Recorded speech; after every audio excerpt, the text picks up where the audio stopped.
Y'all, we have a banger. We have a banger. Okay, so I read Post Traumatic by Chantel V Johnson. This was published in 2022.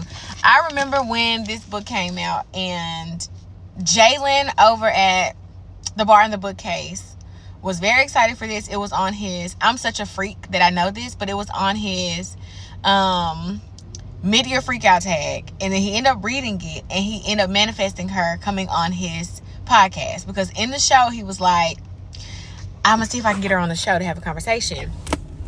Fast forward, he got her on the show to have a conversation, and my slept on. It was, I think it did good. Post Traumatic did good when it first came out, but then after that you just really didn't hear anybody else talking about it. But it is so good, so interesting, so vivid, so visceral, so much like what I deal with on my day-to-day life. Like, girl, it's about, first of all, what is it about? It is about a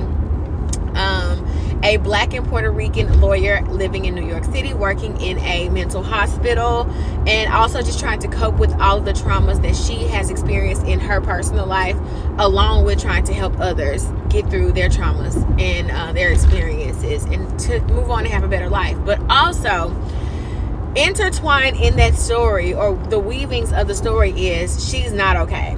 Vivian is the main character. She's not okay. She is slowly breaking down. And there's a chapter that is an ode to Cassandra at the Wedding. The chapter is called Vivian at the Wedding.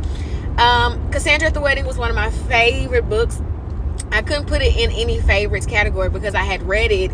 I finished it on New Year's Eve, 2023, going into 2024. So I don't know. It's just, anyway, it was one of my favorite books, but I end up having more bangers. I don't know. But anyway, spot on of someone about to have a fucking breakdown. Someone who thinks that they're doing great in life, coping with their trauma, and they're not at all.